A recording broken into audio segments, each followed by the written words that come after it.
September 22, 2009.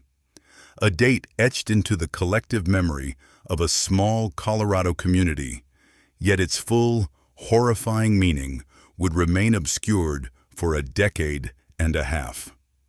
On this otherwise unremarkable autumn day, the lives of a family, parents and their two young children, were extinguished with a brutal finality, their absence leaving a void that swallowed hope, spawned speculation, and ultimately delivered a truth far more chilling than any nightmare. 15 years later, a rusting, burned-out trailer, its contents calcified by the inferno it once contained, would finally surrender its secrets, not to a diligent search party, but to the cold, unfeeling blade of a bulldozer. This is the story of a disappearance that defied explanation, a search that spanned states, and a discovery that rewrote the definition of tragic irony. Before the smoke cleared, before the earth was disturbed, there was only the vast, indifferent expanse of rural Colorado, a landscape that held its breath, concealing the unspeakable. The initial reports were deceptively simple. A family, gone. A missing persons case, one of many that fade into the background of police blotters across the nation. But even from the outset, something about the disappearance of the Hart family felt different, heavier. The sheer totality of their absence, the lack of any discernible trace, painted a canvas of dread that refused to dissipate. There was no note, no frantic call, no telltale signs of a struggle. They simply evaporated into the thin mountain air, leaving behind only questions that echoed with increasing desperation. The Hart family, by all accounts, was unremarkable. A young couple, deeply in love, building a life together in the quiet solitude of rural Colorado. Their children, vibrant and full of the boundless energy that defines childhood, were the center of their universe. This was not a family prone to drama or dangerous liaisons. Their lives were woven into the fabric of their community, unremarkable in its normalcy, yet profoundly significant in its sudden erasure. Friends and neighbors quickly mobilized, their initial concern evolving into a palpable fear. Had they simply left? A sudden, impulsive decision to start anew, unburdened by the ties of their current existence. The idea, though plausible for some, felt hollow when applied to the Harts. This was not their way. Their roots ran deep, their commitments solid. The possibility of a voluntary departure quickly began to unravel under the weight of their known character. The initial search was a frantic, uncoordinated affair. Local law enforcement, stretched thin and accustomed to more conventional cases, found themselves grappling with an absence so complete it bordered on the surreal. Volunteers, driven by a primal need to help, combed the surrounding wilderness. The vastness of the Colorado landscape, usually a source of comfort and inspiration, transformed into an antagonist, a silent accomplice in the family's vanishing act. Every abandoned cabin, every overgrown trail, every shadowed ravine was meticulously examined, each search yielding the same disheartening result: nothing. The absence of evidence was, in itself, a chilling piece of evidence. It suggested a level of premeditation, a careful erasure that went beyond a simple accident or a spur-of-the-moment decision. As days bled into weeks, and weeks into months, the initial flurry of activity gave way to a grinding, agonizing process of investigation. Detectives, initially hopeful, found their leads dissolving into dead ends. Phone records yielded no clues, bank accounts remained untouched, and their social media presence, if they had one, offered no breadcrumbs. It was as if a perfectly ordinary family had been digitally and physically expunged from existence. The families, particularly the parents of the missing couple, were left in an unbearable limbo. The absence of a body meant the absence of closure. Every phone call brought a fresh wave of hope, quickly dashed by the monotonous refrain of no news. The silence, once merely a characteristic of rural life, became a suffocating shroud, a constant reminder of what was lost. The psychological toll on those left behind was immense, a slow, agonizing erosion of peace. The prevailing theory in those early days leaned heavily towards a voluntary disappearance, albeit an inexplicable one. Perhaps they had fallen into some unforeseen trouble, debt, or a hidden conflict that forced them to sever all ties. It was a narrative easier to digest than the alternative, that something truly sinister had occurred. The police, though keeping an open mind, privately leaned towards the runaway scenario, lacking any physical evidence to suggest foul play. This theory, however, brought little comfort to the grieving families. They knew their loved ones, and this narrative simply did not fit. They continued to cling to the hope that their family was out there somewhere, safe, perhaps just unable to contact them, a flicker of hope in an ever-darkening world. But the vast, indifferent wilderness had already sealed its terrible secret, a secret that would fester for over a decade, waiting for the brutal hand of fate to finally unearth it. The true horror was not just their disappearance, but the cruel irony of where they had been all along, a mere stone's throw from everything they once held dear, yet utterly beyond reach. The years that followed the Hart family's vanishing were marked by a grim stasis.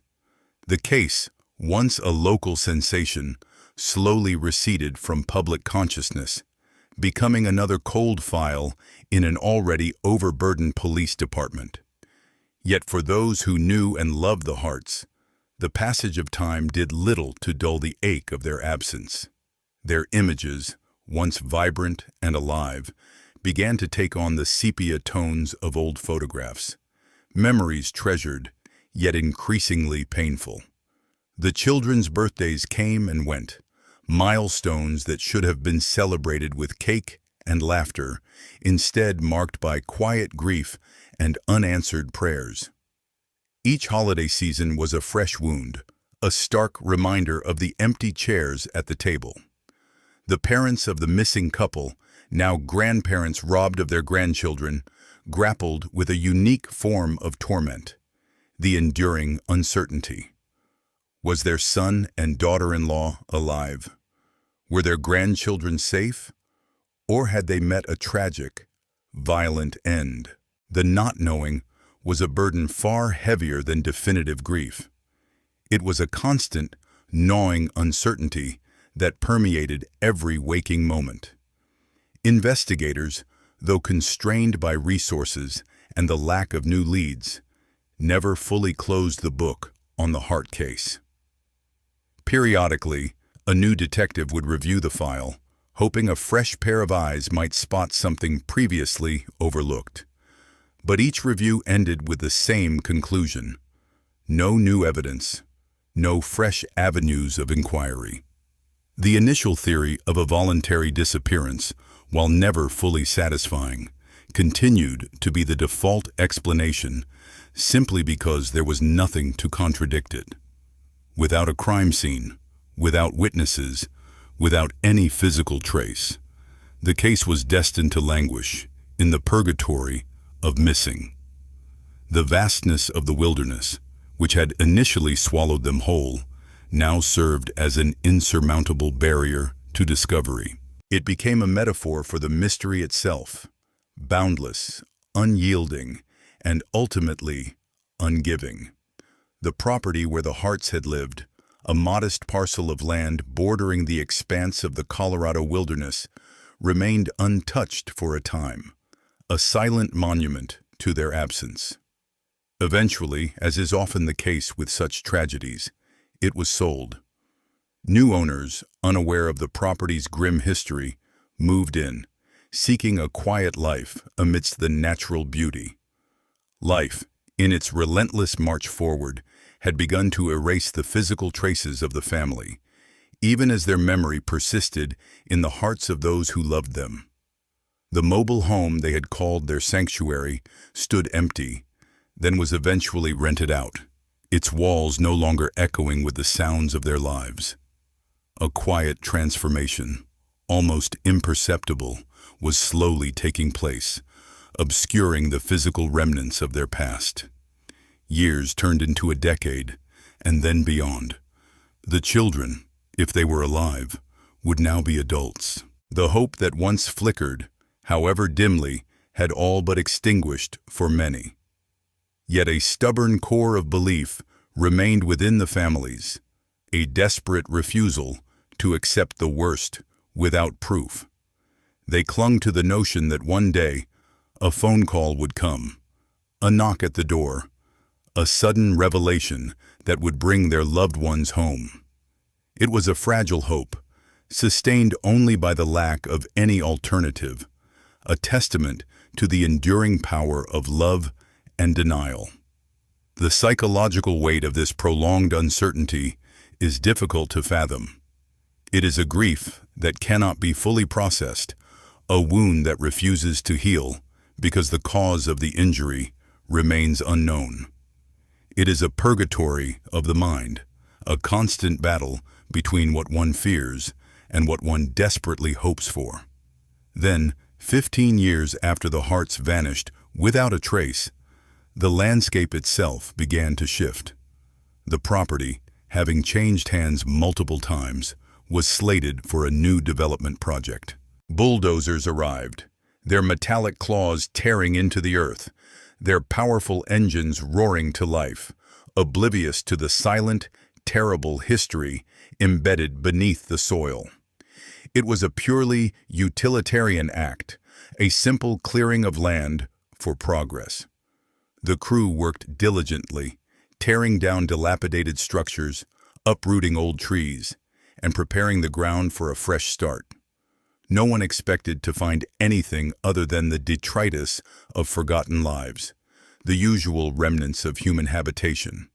The earth, it seemed, was finally ready to give up its secrets, not to a careful excavation guided by forensic experts, but to the indifferent force of heavy machinery. The sheer randomness of the discovery would later add another layer of profound tragedy to the entire saga. It underscored how close, yet how tragically far, the truth had been for so long. On that fateful day, as a bulldozer ripped through the foundations of an old dilapidated shed that had stood neglected for years, a sickening crunch echoed through the clearing.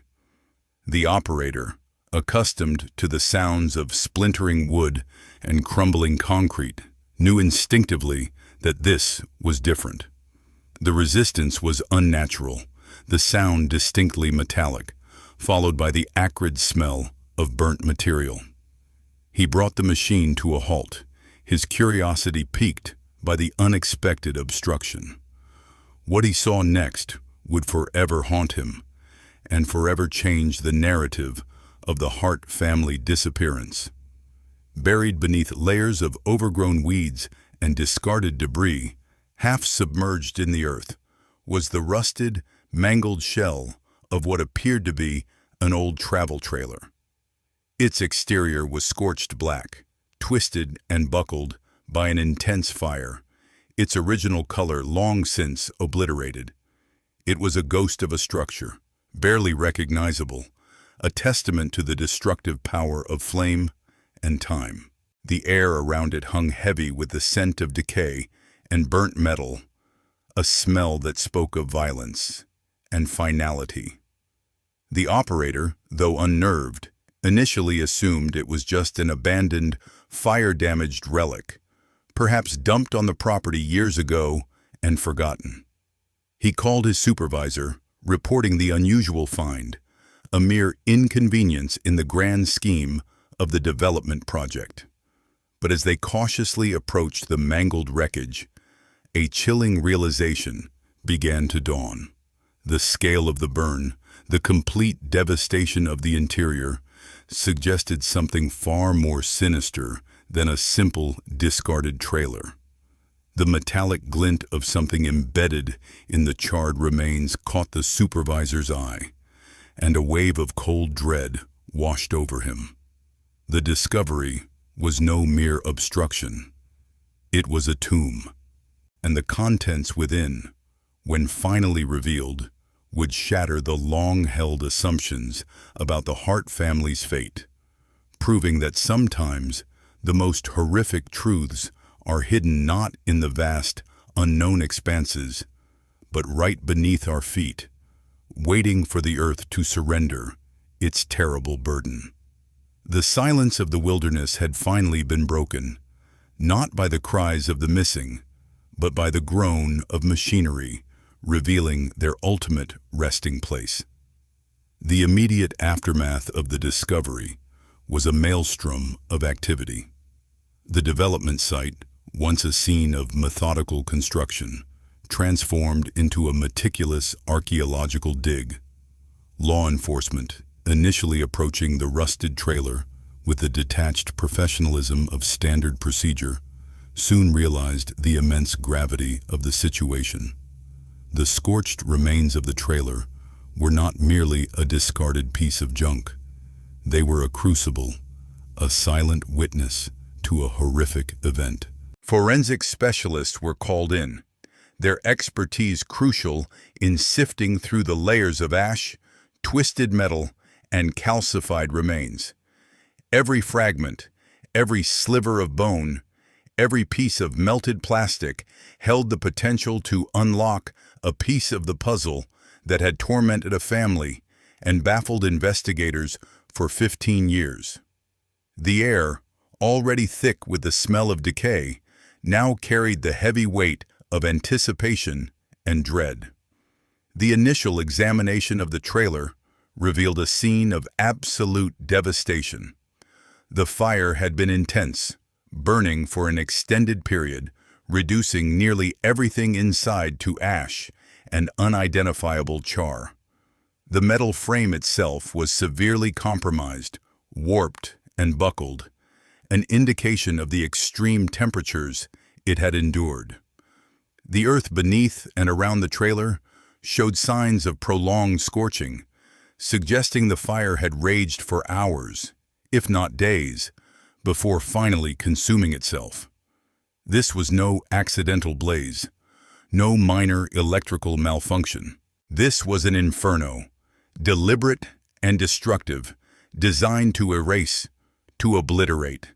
The very nature of the fire suggested an intentional act, a desperate attempt to conceal a truth too terrible to be known. As the painstaking work of excavation began, the first human remains were discovered. These were not the intact skeletons one might expect from a buried body. They were fragments, bone chips, and calcified remnants, so brittle they almost disintegrated at the touch. The forensic team worked with a delicate precision, meticulously sifting through every ounce of debris, using fine brushes and sieves to ensure no piece of evidence was overlooked. The task was agonizingly slow, a testament to the destructive power of the fire.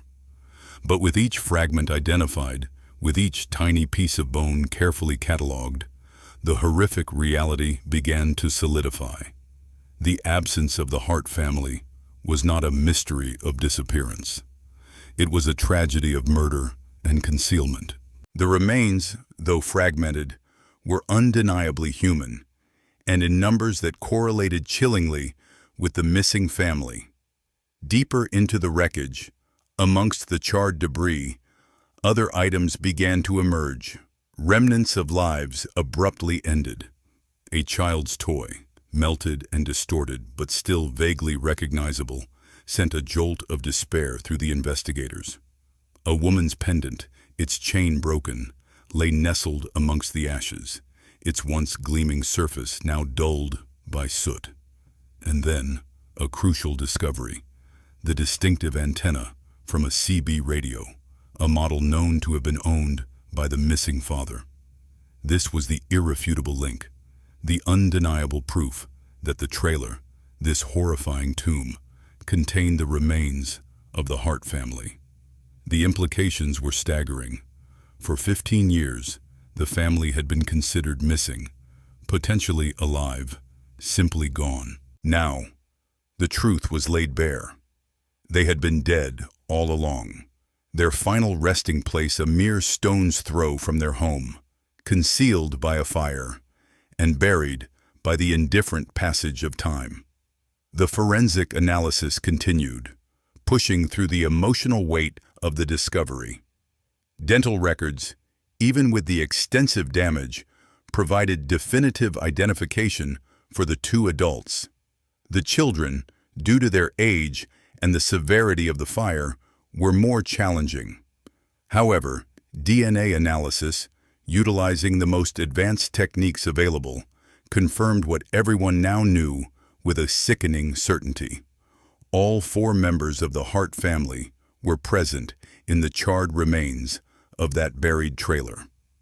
The identification brought a grim form of closure to the families, a confirmation of their worst fears, but also an end to the agonizing uncertainty. They could finally grieve, not for a family gone missing, but for a family brutally murdered. The discovery reshaped the entire narrative of the case. No longer a missing persons investigation, it was now a quadruple homicide, a cold case suddenly ablaze with renewed urgency. The focus shifted from "where are they?" to "who did this and why?" The implications were chilling.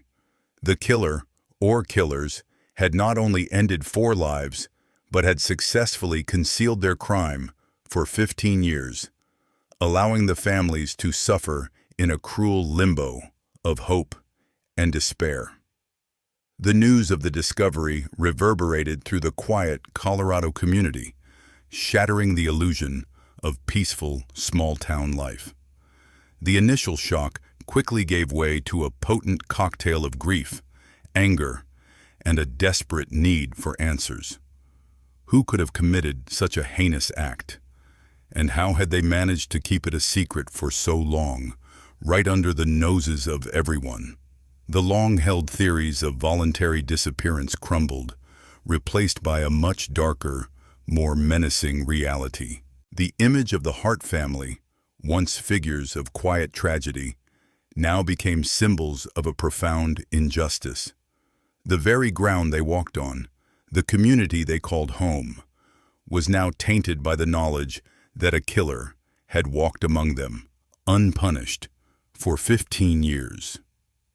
The discovery was not just a resolution to a missing persons case, it was a violent tearing open of old wounds, a stark reminder that some secrets, no matter how deeply buried, will eventually find their way to the surface, demanding to be seen, demanding justice. The burned-out trailer, once a silent tomb, now screamed its terrible truth to the world.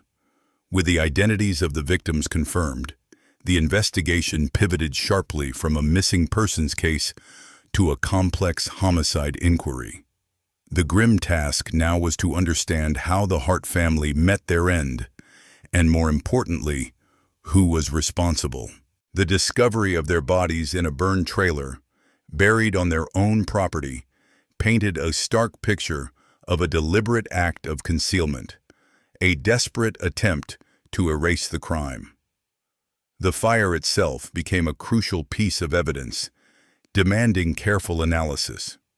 Was it set to destroy forensic evidence, or was it the direct cause of death? The initial findings from the medical examiner were grim.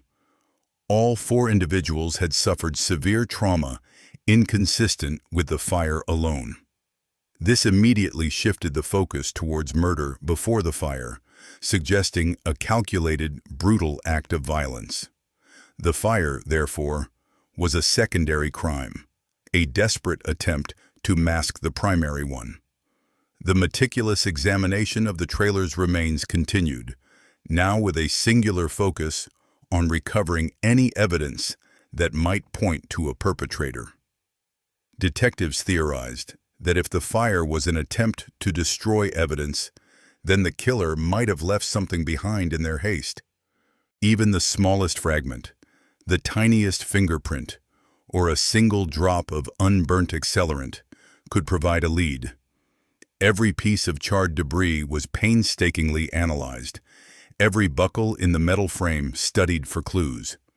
The heat of the fire, while devastating, might not have been absolute. There was always a chance for a survivor, a minute detail that escaped the flames. The very act of the killer burying the trailer suggested a profound fear of discovery, a desperate measure to keep their horrific secret hidden. As the forensic team delved deeper, they made a critical discovery.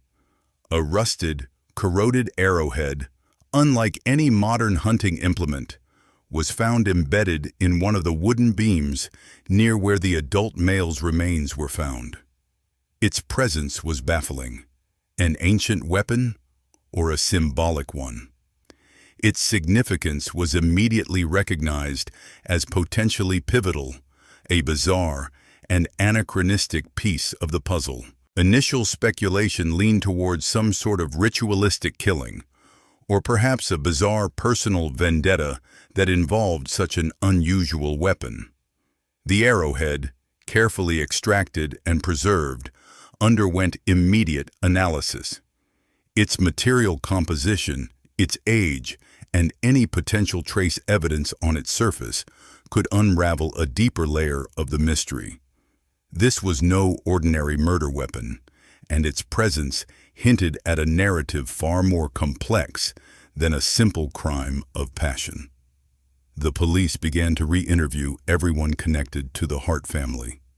Friends, neighbors, distant relatives, anyone who had interacted with them in the days and weeks leading up to their disappearance. The tone of these interviews was starkly different from the initial missing persons inquiry. Now, every conversation carried the weight of a quadruple homicide, every detail scrutinized for inconsistencies or hidden tensions. Old grievances, forgotten arguments, petty disputes, all were brought to light, re-examined under the harsh glare of a murder investigation. The small community, once united in its shared grief, now found itself turning inward, suspicions simmering beneath the surface. Who among them could harbor such a dark secret, and for so long? The very fabric of trust began to fray, as the monstrous possibility of a local killer began to take root. The re-examination of the property itself also became crucial. The land, which had once been dismissed as simply the location of their home, now held the potential for further hidden secrets. Could there be other burial sites? Other pieces of evidence concealed in the surrounding wilderness? A full-scale search, far more extensive and methodical than the initial volunteer efforts, was launched. Drones with thermal imaging capabilities scanned the vast expanse, ground-penetrating radar probed the Earth, and K-9 units, specially trained to detect human remains, systematically combed every acre. The hope was to find anything that the killer might have missed, any careless error that would lead investigators closer to the truth. The wilderness, which had been a silent accomplice for 15 years, was now being coerced into revealing its dark secrets. During these renewed searches, another unsettling discovery was made near the edge of the property, not far from where the trailer was found. Buried shallowly beneath a cluster of old-growth trees, a small, heavily rusted metal box was unearthed. Its contents, protected by the sturdy metal, were remarkably preserved. Inside, nestled amongst old documents and yellowed photographs, was a collection of personal effects belonging to the Hart family, a child's drawing, a small, hand-carved wooden bird, and a sealed letter, its envelope discolored but otherwise intact. The letter, when carefully opened, contained a chilling message written by the missing mother several days before their disappearance. It spoke of fear, of a looming threat, and a desperate plea for help that had gone unanswered, unseen, for 15 long years. This letter was not just a piece of evidence. It was a voice from the grave, crying out from the past, finally heard. The contents of the box, particularly the mother's letter, shattered any remaining ambiguity about the nature of the Hart family's disappearance. Her words, penned in a frantic scrawl, spoke of a growing sense of dread, of being watched, of veiled threats. She alluded to a shadowy figure, an individual known to the family, who had become increasingly erratic and menacing. The letter was a desperate cry for help, a prescient warning of the impending tragedy that would soon befall them. It painted a vivid, terrifying picture of a family living under siege, their quiet lives slowly being consumed by an unseen predator. This revelation fundamentally shifted the focus of the investigation, providing investigators with a clear direction. They now had a potential suspect, or at least a person of interest, who had actively terrorized the Harts in the days leading up to their murders. The mention of the shadowy figure sent a shiver down the spines of the investigators, who realized the terrifying possibility that the killer had been a known entity, perhaps even someone trusted within the family's inner circle. The sheer audacity of the killer to bury their victims on their own property, then allow the investigation to drift for so long under the assumption of a voluntary disappearance, spoke of a profound psychological cunning. The letter was a gift from the past, a final desperate attempt by the mother to ensure their story would one day be told, their killer brought to justice. The narrative of the shadowy figure, as described in the mother's letter, immediately propelled investigators into a rigorous reevaluation of every individual known to the Hart family. Who among their acquaintances, friends, or even relatives could fit the description of a menacing presence capable of such a horrific act? The focus narrowed significantly, allowing detectives to create a much more targeted list of persons of interest. Every interaction, every past conflict, every strained relationship now took on an entirely new and sinister meaning. The community, already shaken by the discovery, became fertile ground for whispers and dark suspicions. Neighbors began to look at each other differently, wondering if the killer had walked among them, smiled at them, all while harboring such a monstrous secret. The very air seemed to crackle with an unspoken tension as the search for justice narrowed its scope. Among the individuals revisited, one name consistently emerged with increasing frequency and concern: a distant relative, known for his volatile temper and a history of minor disputes with the Hart family over a piece of inherited land.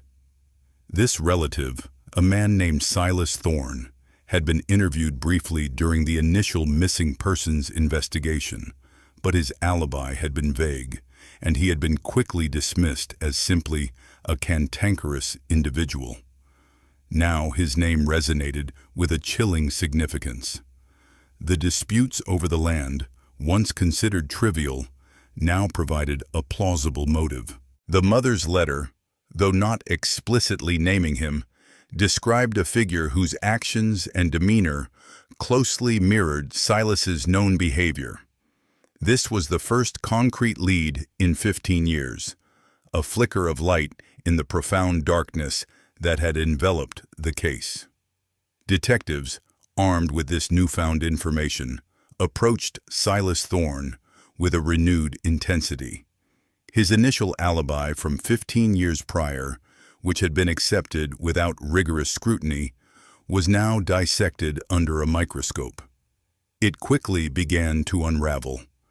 Witnesses who had previously offered vague recollections suddenly remembered specific details that contradicted Silas's claims.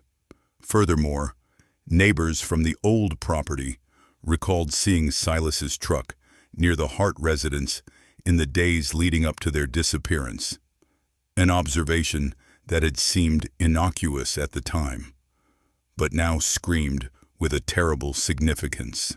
The pieces of the puzzle, once scattered and disparate, were slowly beginning to fit together, forming a horrifying picture of a premeditated crime driven by greed and a seething resentment. As the pressure mounted, investigators uncovered a crucial piece of forensic evidence from the original scene that had been overlooked: a partially melted but still identifiable metallic fragment found amongst the debris of the burned trailer. This fragment, initially dismissed as generic melted metal, was re-examined with advanced techniques. Its unique alloy composition and specific shape matched a custom-made attachment for a particular model of old industrial-grade welder, a welder that Silas Thorne was known to possess and often used on his remote property. The discovery was a chilling confirmation, placing Silas not just near the scene, but directly linking him to the method of concealment. The killer had attempted to use the intense heat of the welder to further ensure the destruction of the trailer and its contents, a desperate, yet ultimately failed, attempt to erase his crime. Faced with mounting evidence and confronted by the unyielding determination of the renewed investigation, Silas Thorne finally broke. In a series of tense, hours-long interrogations, the full, horrifying truth began to emerge.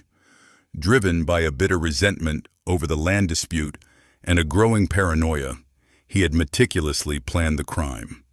He confessed to ambushing the family, luring them to the trailer under false pretenses, and then, in a fit of rage, committing the unimaginable acts that ended their lives.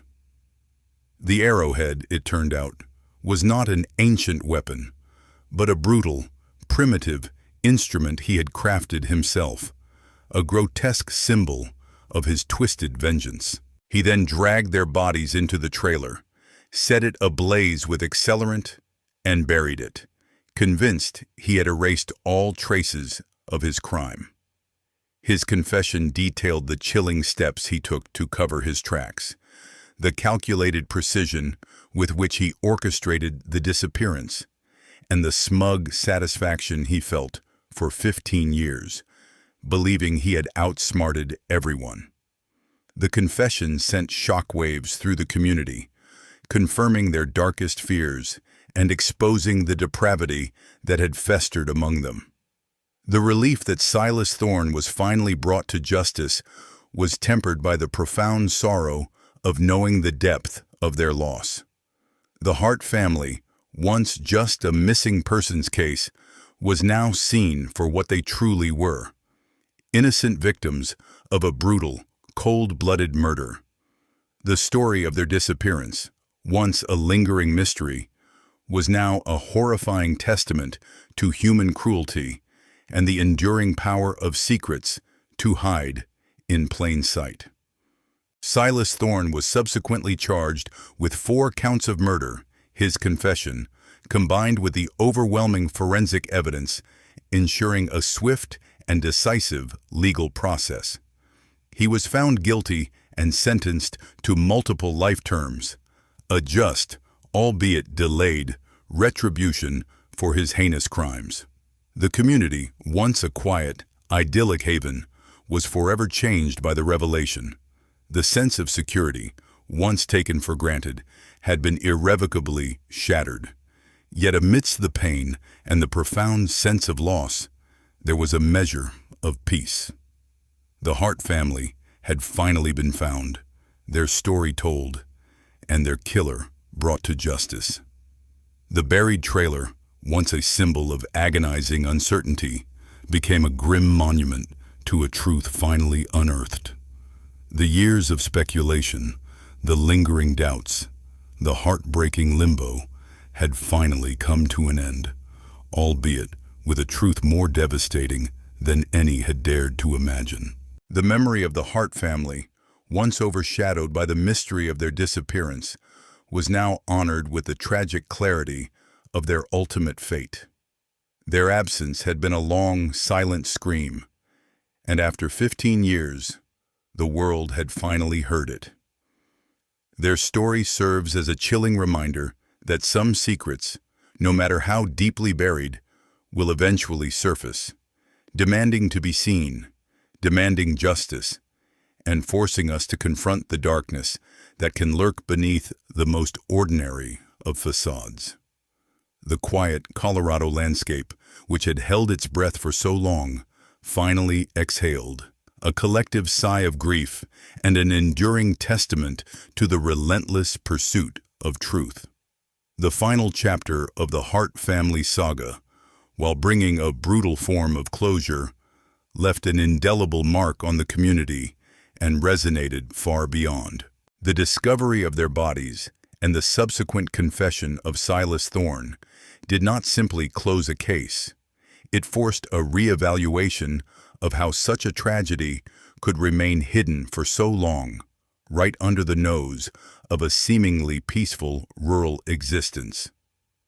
The profound sense of violation, the realization that a murderer had walked among them for 15 years, corroded the very fabric of trust that defined their small town. It became a cautionary tale, a stark reminder that even in the most idyllic settings, malevolence can fester unseen, cloaked by familiarity and the deceptive calm of routine. The lingering question, for many, was not just who did it, but how could we have been so blind? The re-examination of cold cases, particularly those involving missing persons, often focuses on new forensic techniques or advancements in DNA analysis. The Hart case, however, highlighted another critical aspect: the human element. The initial dismissals of Silas Thorne, the casual acceptance of his flimsy alibi, spoke to the inherent biases and limitations of early investigations. The absence of immediate, overt foul play can often lead investigators down paths of least resistance, favoring theories of voluntary disappearance over the more unsettling possibilities of murder and concealment. The mother's letter, a desperate plea for help penned in her final days, became a powerful, posthumous testament to the importance of listening to and believing victims, even when the evidence seems scant. It underscored how easily early warnings can be overlooked, how quickly legitimate fears can be dismissed as paranoia, leading to devastating consequences. The Hart family's tragic story also served as a catalyst for local law enforcement to re-evaluate their cold case protocols. The sheer randomness of the discovery, a bulldozer, not a detective, unearthing the truth, highlighted the urgent need for more proactive and systematic approaches to unsolved disappearances. New strategies were implemented, including regular reviews of older cases, fresh interviews with original witnesses, and the utilization of emerging technologies like drone surveillance and advanced ground-penetrating radar in vast rural areas. The goal was to prevent another family from enduring the same agonizing limbo, to ensure that no other victims remained buried and forgotten for decades. The lessons learned from the Hart case, though born from immense tragedy, aim to strengthen the tools and resolve of those dedicated to seeking justice.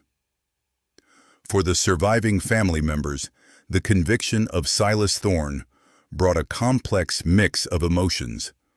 There was the undeniable relief of knowing, of finally being able to lay their loved ones to rest with dignity. The long, tortuous road of uncertainty had ended, replaced by the grim certainty of their fate. However, the emotional scars ran deep. 15 years of grief, tinged with hope, had now solidified into a profound sorrow. The images of the Hart family, once alive and vibrant, were now forever linked with the burned-out trailer, the fragmented remains, and the horrifying details of their final moments. The memories, while cherished, would always be tinged with the trauma of how their story concluded. The process of healing, for them, would be a long and arduous journey, one that began with a terrible truth and the painful path of acceptance. The very land where the Hart family had lived and died became a focal point of reflection. The development project, initially halted by the discovery, eventually resumed, but not without a significant shift in its approach. A memorial garden was established on a corner of the property, a quiet space for remembrance, a permanent acknowledgement of the lives lost there. It was a small gesture, but a poignant one, a testament to the community's collective need to honor the victims and acknowledge the profound impact of their story. The once ordinary parcel of land was now hallowed ground, forever marked by the tragedy it contained, yet also transformed into a symbol of remembrance and the enduring quest for truth. The story of the Hart family's vanishing and eventual discovery continues to be recounted, serving as a chilling reminder of the secrets that can lie hidden beneath the surface of everyday life. It is a narrative that speaks to the patience of time, the unexpected ways truth can emerge, and the resilience of those who refuse to let go of hope, even in the face of overwhelming despair. The rusted arrowhead, the melted CB antenna, the mother's desperate letter, each became not just a piece of forensic evidence, but a potent symbol of a brutal crime and the painstaking path to its resolution. The case, initially a local mystery, resonated universally, highlighting the enduring human fascination with true crime and the profound desire for justice, no matter how long it takes. The quiet Colorado community, forever changed, ultimately found its voice, sharing a story of profound loss, relentless investigation, and a truth that, against all odds, refused to remain buried. The silence of the wilderness, once a conspirator, had ultimately surrendered its terrible secret, allowing the Hart family to finally find their peace and for their story to finally be told.